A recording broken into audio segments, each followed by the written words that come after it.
जय माता की। आप सभी का हमारे YouTube चैनल जय माता की में बहुत बहुत स्वागत है। आज हम गणेश जी के बारे में जानेंगे। गणपति जी महाराज सभी को पता है विघ्नहर्ता, सभी के दुख दर्दों को दूर करने वाले हैं। सभी जानते हैं कि रिद्धि और सिद्धि, गणपति जी के ध्यान से रिद्धि और सिद्धि की प्राप्ति होती है। इन सब के बारे में जानेंगे। उससे पहले यदि आप हमारे चैनल पर अभी नए आए हैं तो कृपा करके चैनल को सब्सक्राइब कर लीजिए और घंटी जैसे दिखने वाले बटन को भी दबा लीजिए ताकि आने वाली नई वीडियो की नोटिफिकेशन आप तक आसानी से पहुंच सके। तो चलिए शुरू करते हैं। आज हम गणेश चतुर्थी व्रत और उसके महत्व के बारे में, उनकी रिद्धि और सिद्धियों के बारे में। सबसे पहले हम जानेंगे क्या है रिद्धि और सिद्धि। रिद्धि और सिद्धि गणेश जी के विषय में कहा जाता है कि वे रिद्धि व सिद्धि प्रदान करने वाले हैं। 8 प्रकार की रिद्धि सिद्धि वे 8 शक्तियां हैं जो योगाभ्यास से प्राप्त की जाती हैं या योगाभ्यास से प्राप्त होती हैं। और वो 8 रिद्धि और सिद्धि कौन कौन सी हैं? 8 प्रकार की रिद्धि सिद्धि इस प्रकार है।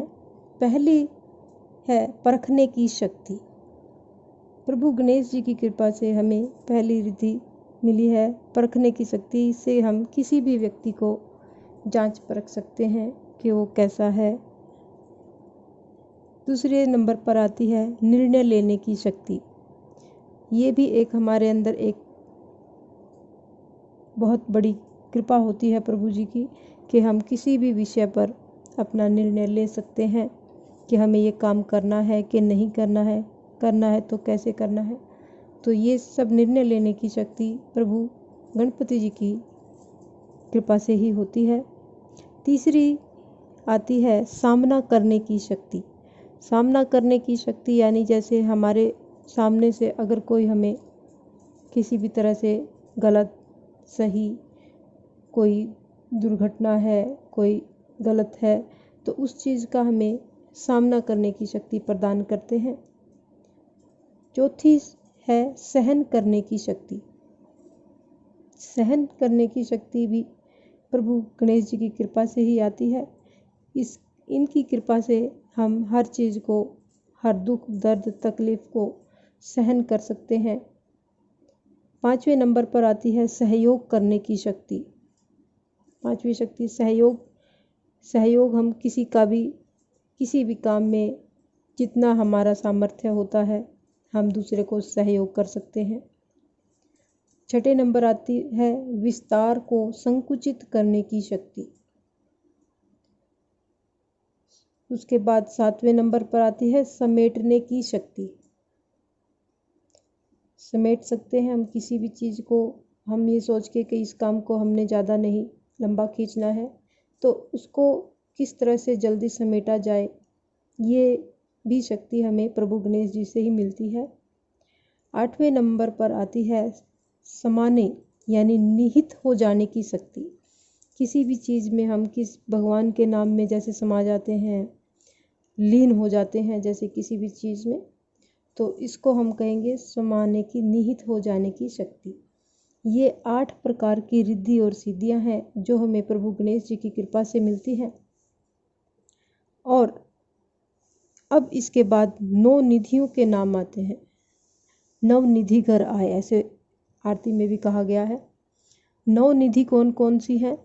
पहली निधि है सुख, दूसरा शांति, तीसरी पवित्रता, चौथी ज्ञान, 5वां प्रेम, 6ठा आनंद और 7वां संतोष और 8वां धैर्य और सबसे आखिर में और 9वीं आती है दया भावना। इस प्रकार ये 8 रिद्धि सिद्धि और 9 निधियों के नाम हमने आपको यहाँ पर बताए हैं जो प्रभु गणेश जी की कृपा से संभव होते हैं। जिस व्यक्ति के ऊपर गणेश जी की कृपा होती है ये सभी उस व्यक्ति के अंदर गुण होते हैं। इस प्रकार से गणेश जी का महत्व, गणेश जी इसके बाद हम जानेंगे स्वस्तिक का महत्व। स्वस्तिक का महत्व, स्वस्तिक शब्द का अर्थ है शुभ व आनंद कर। इसे गणपति जी के समान ही माना जाता है। पूजन के समय यदि गणेश मूर्ति या पुंगी फल यानी सुपारी उपलब्ध न हो तो स्वस्तिक का चिन्ह बनाकर उसी की गणपति के रूप में पूजा की जा सकती है। स्वस्तिक के चिन्ह की पूजा करने से हमारा शुभ ही शुभ होता है, अशुभ भी शुभ में बदल जाता है, हानि लाभ में बदल जाती है और पराजय का स्थान जय ले लेती है। इस प्रकार श्री गणेश जी की पूजा अर्चना करने से हमें सब चीज़ों की सुख सुविधा और ज्ञान मिलता है। अब हम आगे देखेंगे, जानेंगे गणेश जी के मंत्र। गणपति जी महाराज के कई मंत्र दिए गए हैं, उनमें से 6 मंत्र हम आपको यहाँ पर बताएंगे। पहला मंत्र है ओम गणपते नमः। दूसरा मंत्र है ओम गंग ओम।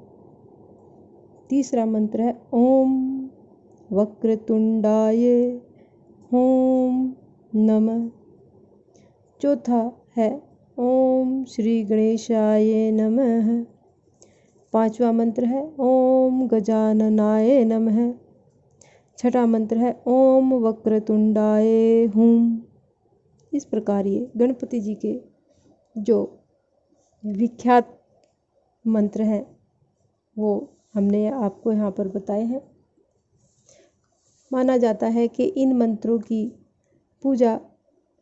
के द्वारा पूजा अर्चना करने से प्रभु गणेश जी जल्द ही प्रसन्न होते हैं और सबके ऊपर अपनी कृपा दृष्टि बनाए रखते हैं। इस प्रकार से अब हम गणेश चतुर्थी जी के व्रत और उसके महत्व के बारे में जानेंगे। गणेश चतुर्थी का महत्व, जैसे श्री विष्णु जी की एकादशी, शिव शंकर जी की शिवरात्रि, वैसे ही श्री गणेश जी की चतुर्थी है। यह चतुर्थी श्री गणेश जी को अत्यंत प्रिय है। श्री गणेश अथर्वशीर्ष में चतुर्थ मनशनन जपति ऐसा चतुर्थी का निर्देश किया है। चतुर्थी अर्थात तुरीयावस्था। वे गणपति जो अवस्था त्रयातीत यानी जागृति, स्वपन और सुषुप्ति, इन 3 अवस्थाओं से परे है, यानी तुरीय चौथी अवस्था में है। इस अवस्था में उनका स्वरूप दर्शन होकर साक्षात्कार होता है, इसलिए चतुर्थी का विशेष महत्व है। संकष्टी चतुर्थी, हर महीने के कृष्ण पक्ष की चतुर्थी को यह व्रत किया जाता है। चतुर्थी के दिन पूरे दिन उपवास करके रात को श्री गणपति जी की पूजा करके भोग चढ़ाकर और चंद्रमा जी के दर्शन करके ही उपवास को खोला जाता है। किसी भी संकट के परिहार के लिए यानी किसी भी संकट के निवारण के लिए यह व्रत को करने की प्रथा है। विनायक चतुर्थी, हर महीने के शुक्ल पक्ष की चतुर्थी को विनायक जी की चतुर्थी कहते हैं। एक होती है संकष्टी चतुर्थी, जो हर महीने की कृष्ण पक्ष की चतुर्थी को मनाई जाती है, और दूसरी होती है विनायकी चतुर्थी, जो शुक्ल पक्ष के हर महीने के शुक्ल पक्ष की चतुर्थी को मनाई जाती है। परंतु इस व्रत के लिए किया हुआ अनशन दूसरे दिन ही खोला जाता है। यानी जो विनायकी चतुर्थी है उसके लिए जो हम अनशन करते हैं यानी जो व्रत रखते हैं उसको अगले दिन ही खोला जाता है। अब आता है अंगारिका। मंगलवार को संकष्टी चतुर्थी हो तो उसे अंगारिका कहते हैं, यानी कृष्ण पक्ष की जो संकष्टी चतुर्थी होती है, यदि वो मंगलवार के दिन आती है तो उसे अंगारिका कहते हैं। इस दिन संकष्टी चतुर्थी की तरह ही पूजा अर्चना और उपवास करके उसी दिन व्रत की समाप्ति करते हैं। एक अंगारिका व्रत का महात्म्य 21 संकष्टी व्रतों के बराबर है। इसलिए उपवासकों को अंगारिका व्रत का आचरण जरूर करना चाहिए। अब हम जानेंगे संकट नाशन गणपति स्तोत्र का अर्थ। संकट नाशन गणपति स्तोत्र का अर्थ, भक्तों की इच्छाएं पूर्ण करने वाले गौरी पुत्र विनायक के सामने मस्तक यानी शीश झुकाकर उनका नित्य स्मरण करना चाहिए। दूसरा, पहला नाम वक्रतुंड, दूसरा एकदंत, तीसरा कृष्ण पिंगाक्ष और चौथा गजवक्र है। तीसरा लंबोदर है पांचवा, छठा विकट, सातवां विघ्नराजेंद्र, सातवां और धूम्रवर्ण आठवां नाम है। नौवां भालचंद्र, 10वां विनायक, 11वां गणपति जी और 12वां गजानन है। इन 12 मासों में जो प्रातः, दोपहर और सायंकाल को 3 बार सभी सिद्धि प्रदान करने वाले प्रभु का चिंतन करते हैं, उन्हें किसी भी विघ्न का सामना नहीं करना पड़ता। जिसे ज्ञान की इच्छा हो उसे ज्ञान, जिसे संपत्ति की इच्छा हो उसे संपत्ति, जिसे पुत्र की इच्छा हो उसे पुत्र, और मुमुक्षु को मोक्ष की प्राप्ति होती है। जो भी इस गणपति स्तोत्र का प्रतिदिन पाठ करेगा उसे 6 महीनों में ही उपरोक्त लाभ प्राप्त होंगे, और जो भी 1 साल तक इस स्तोत्र का पाठ करेगा उसे निस्संदेह सिद्धि प्राप्त होगी। यह स्तोत्र लिखकर जो 8 ब्राह्मणों को समर्पित करे वह गणेश जी की कृपा से विद्वान होता है। जो भी इस गणेश स्तोत्र का एक ही बैठक में यानी एक बार बैठ के 144 बार एकाग्रचित मन से पाठ करेगा, उसकी कोई भी मनोकामना जो उसने मन में सोची हो पूर्ण होती है। इसी एक स्तोत्र की महिमा है। यदि आपको हमारी ये कथा पसंद आती है तो कृपा करके हमारे चैनल को लाइक और सब्सक्राइब करें। धन्यवाद।